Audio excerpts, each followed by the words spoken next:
Hi kids, so today we're making a lamb curry. Just want to show you what goes into the pot. So we've got sliced onions and chilies, chopped tomatoes and garlic, some dhania. Then we've got 6 tablespoons of mixed masala, a teaspoon of turmeric, a teaspoon of garam masala mixed with some dhania powder. We've got a teaspoon of ginger and garlic. We've got 2 tablespoons of salt. We've got 4 potatoes cut in quarters, washed and soaked. We've got 1.2 kilos of lamb that has been chopped into cubes, and oil. Hi kids, so we're ready to start with our lamb curry. First, what you want to do is put the non-stick pan onto the stove, turn it up to number 6, which is the highest setting. Then drop in some oil, but be careful not to put in too much of oil. You just want to cover the base of the pan like this. That should be about enough. Perfect. So we leave this to heat up for about 2 to 3 minutes. Once it's heated, then we'll drop in our onion and chili. Okay kids, now that the oil is hot, we're ready to drop in the onion and the chili. So you put that in and then you give it a stir. Remember, wooden spoon on a non-stick so you don't damage it. So what you want to do is just give this a few stirs, and then you want it to fry in the pan for about 3 to 4 minutes until the onion gets soft. Okay kids, now the onion has fried a bit. At this point you want to drop in your tomato and the garlic and let that saute in the pan for a little while. You want the tomato and the onion and the garlic to mix up quite nicely, and then soften the tomato and the garlic. So you leave this on for about another 3 or 4 minutes until it's soft. Okay, so now the tomato, garlic and onion has cooked in. It's a bit soft. Then you want to drop in all your spices. So you just drop that in, give it a mix. So you want to keep the spices and the onion in the pan for about a minute before adding the meat. So you want to just roast this here so it doesn't burn.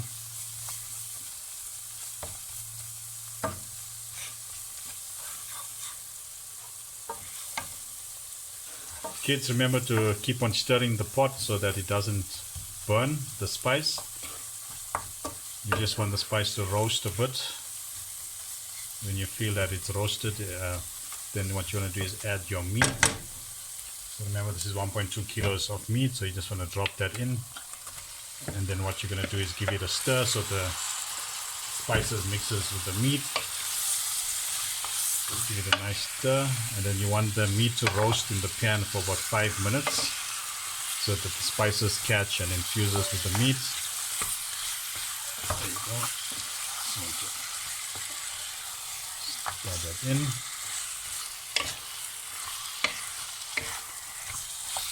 Make sure it's properly mixed so that there's an even coating on the meat with all the spices.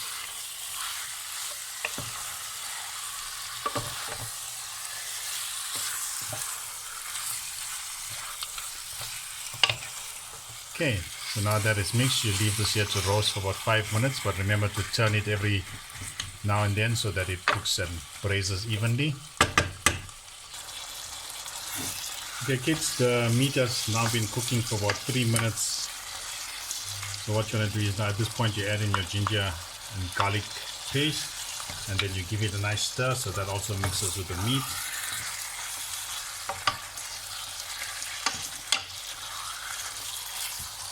Alright, and then what you do is once it's all mixed, you leave it to cook for about another 2 minutes or so before we add the water. Okay kids, now the meat has been cooking for about 5 minutes. You can see it's all mixed quite nicely. At this point what you want to do is add your water. So what I'm going to do is I'm going to just measure it in a measuring cup. So this is 1 cup of water that's going in. So what you want to do is put at least 2 cups of water for now. The meat will be covered with the water. Just give it a small mix so that everything mixes up nicely. So as you can see, 2 cups of water, the meat is almost covered. At this point what you want to do is also add in a tablespoon of salt and give it a nice mix.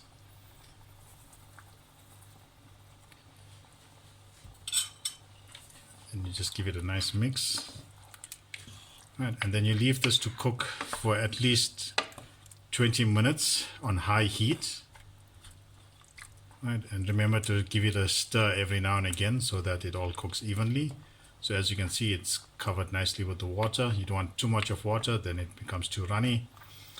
You can always add water a little later when we're adding the potatoes.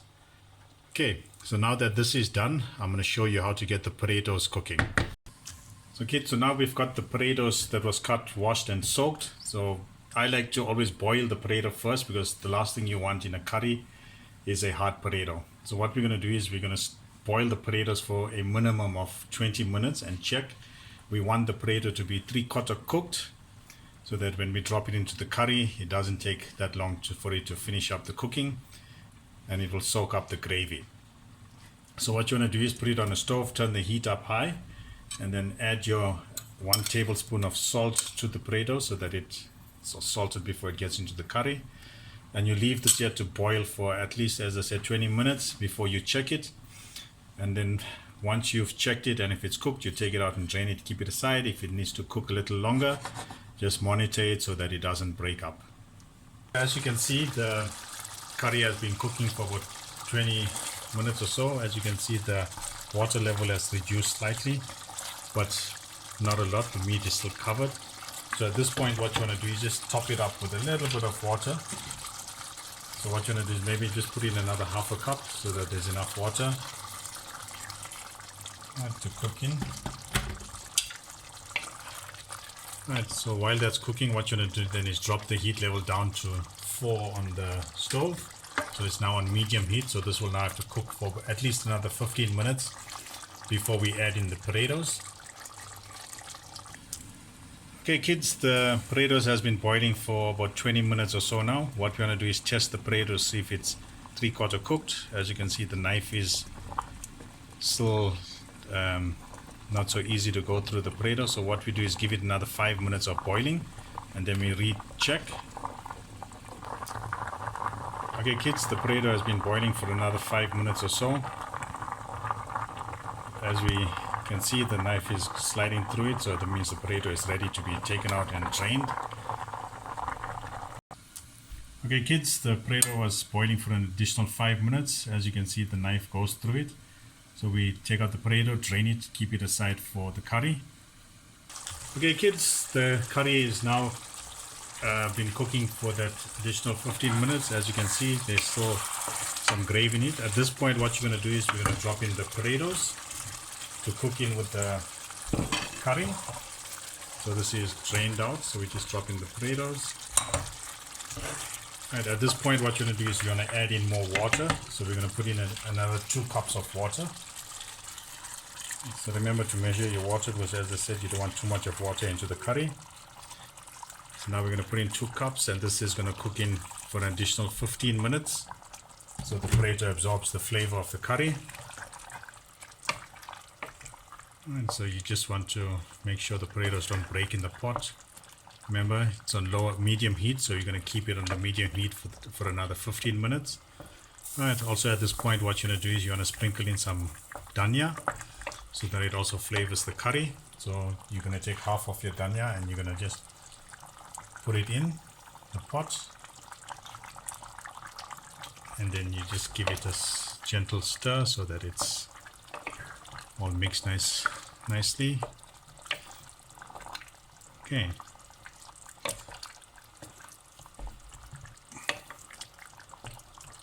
There you go. So this is all nicely mixed. Potatoes are all covered with water. You have to make sure the potatoes are all covered with the water so it cooks evenly as well. Okay, and that, kids, is ready to cook for another 15 minutes.